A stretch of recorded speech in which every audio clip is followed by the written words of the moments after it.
All right, so we're back again. Day 2 of this Old Man and the Sea literary analysis essay.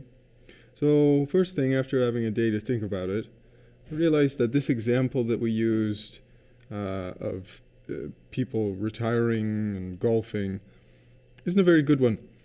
It's okay in that golfing is easier, I suppose, if you have money.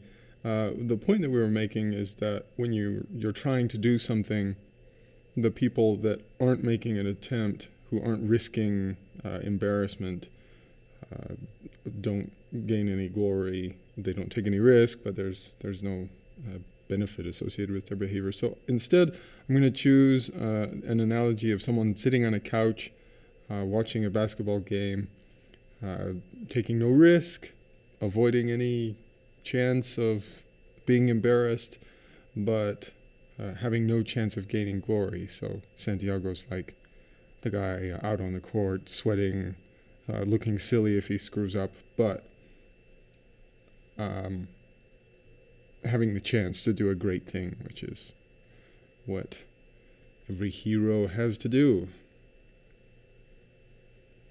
So sitting on a couch, watching basketball may be comfortable, but the way to actually improve at the game is to play even when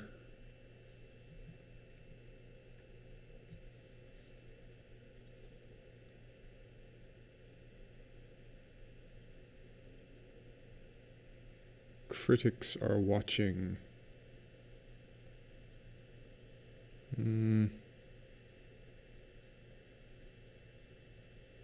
Then we say looking here. Watching and looking are almost the same thing, so I'll change that to others have their eyes on him. That's different enough. It still sounds a little bit odd. Maybe it's something up here. All right, sitting on a couch watching basketball may be comfortable, and an actual player may open himself up to embarrassment. No. To laughter as he sweats, running up and down the court.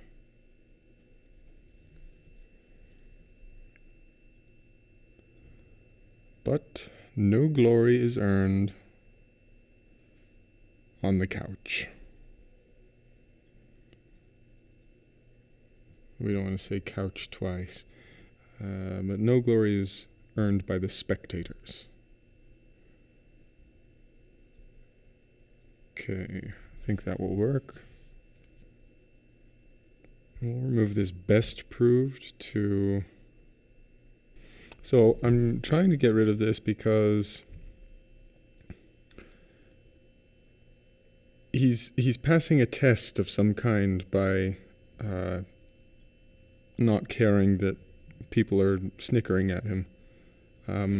But on second thought, I don't think that it's best proved by this. It's best proved by some of his more vigorous tasks later.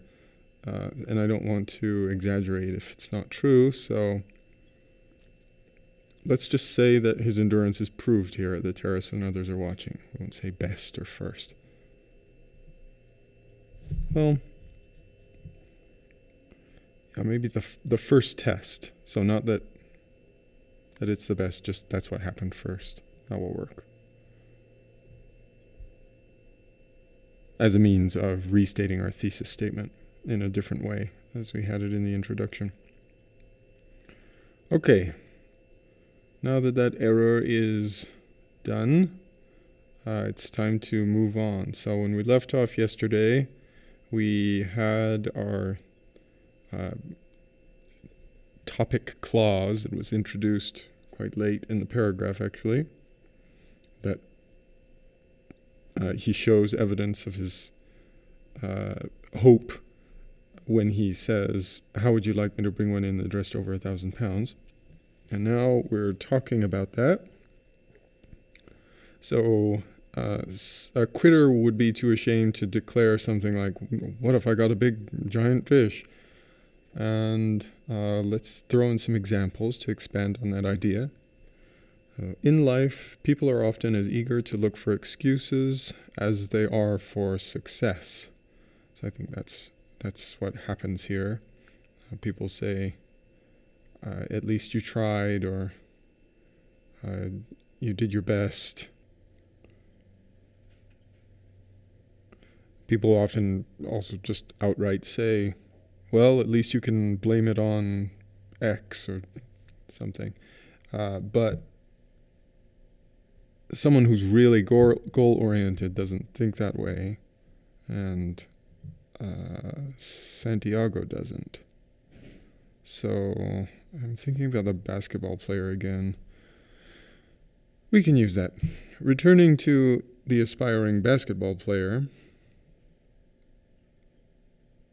average athletes feel sweet relief when a game is rained out or a practice is cancelled. Not that a basketball game could be rained out, but applied to other sports. Santiago has plenty of reasons to throw in the towel.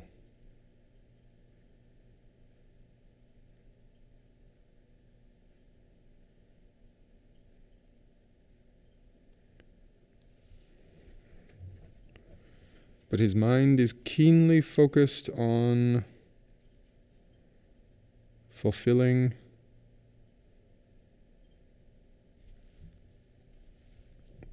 his glorious purpose.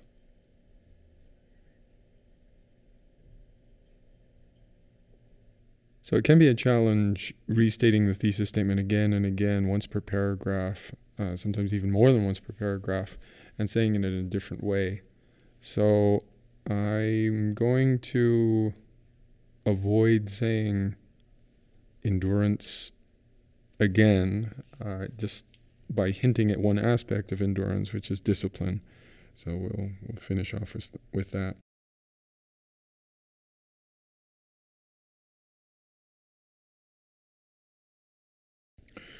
All right, now for the third paragraph, rather than saying thirdly or yet another or an additional, you can say something to kind of escalate the progression of your ideas. So you could say the most impressive exhibition of Santiago's endurance, I've saved the best for last here, is what I'm communicating as a transition into the third body paragraph, comes during his battle with the sharks. After the first shark attacks,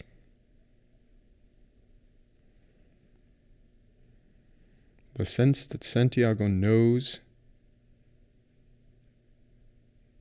his defeat is imminent. The sense that Santiago knows that tragedy is inevitable becomes clear as tragedy is inevitable, becomes clear as he considers that, quote, the fish now made a trail for all sharks as wide as a highway.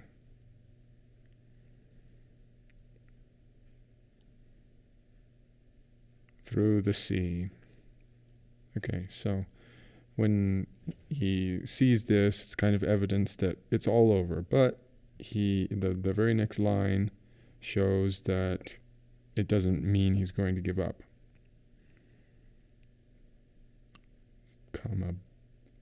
But Santiago goes on to say to himself, quote,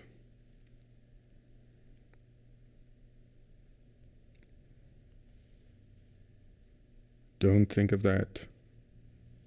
Just rest and try to get your hands in shape to defend what is left of him.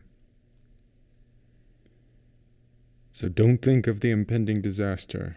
There's no nobility in thinking about that. All you can do is prepare for what you have to do. And since that occurs on the same page, I can just treat it as I would normally if I were making my own quote. I don't need to say that it was on page 111 again and put it in parentheses again. And normally, when punctuating a quote, you would put the period inside the quotation marks, which we will do here. All right.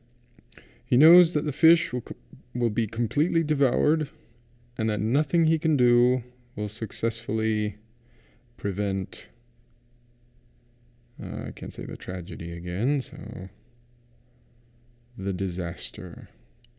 So another sentence here to explain what the quote means to my audience, why I've included it. So, nothing he can do will successfully prevent the disaster, but until the disaster is actually complete, he is fully committed, replace, to fulfilling his due diligence. I'm struggling with spelling today. Due diligence is when, you take all the necessaries, or all of the steps that a pro should take, whether or not they're necessary. It's just not cutting corners, basically. All right. Now, in the fight, he loses his harpoon, his knife, part of his tiller. He does lose other things.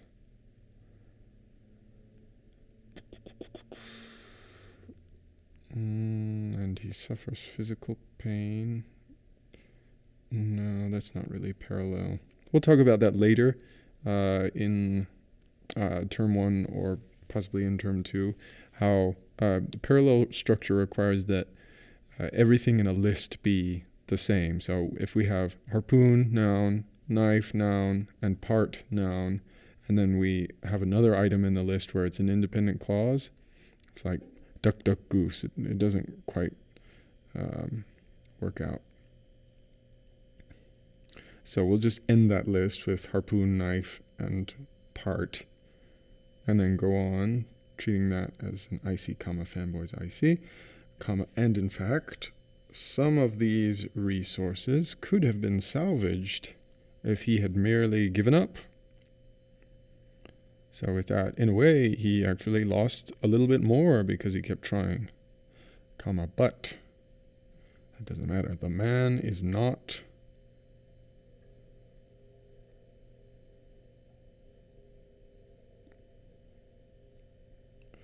a greedy opportunist like the sharks. He is, as I'm writing this, I think that that's correct. I think that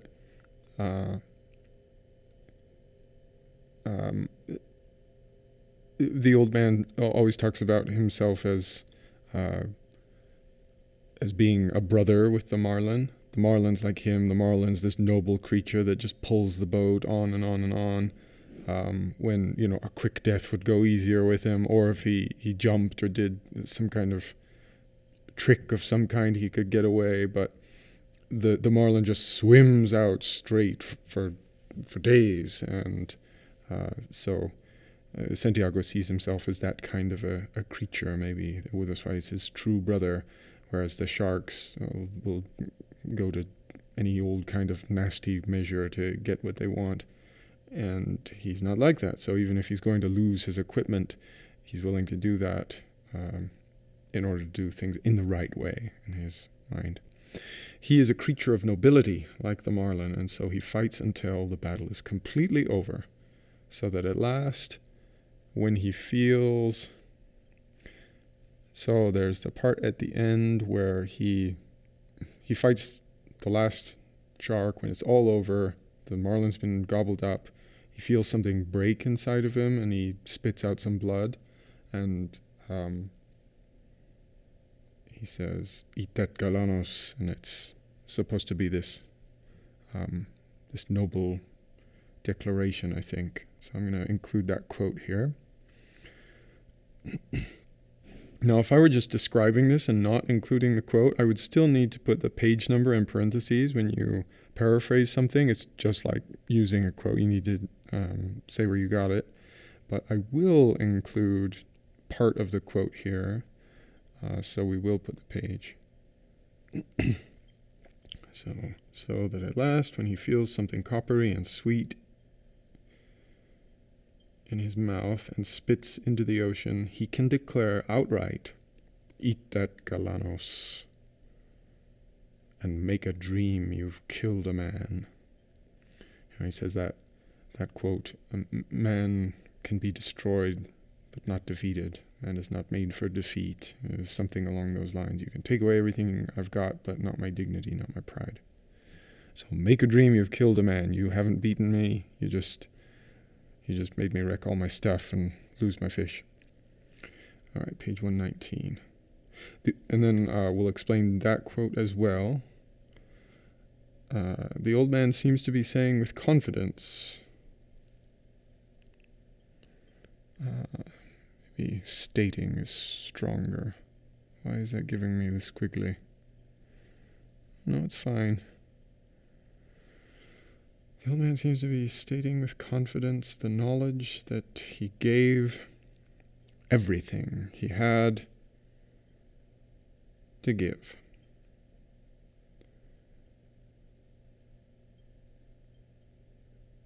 And that he had earned his place among the noble lions. Now I could go on for another half a paragraph making the connection there. So I'm thinking that, well, he's always dreaming about these lions on the coasts of Africa, nobly walking along, playing with each other, sort of this heaven for brave people. And so I'm going to drop this as a reference to say that maybe that's what he's thinking about. He's earned his place among the heroes in some afterlife or in his mind, whatever it is. He's worthy now.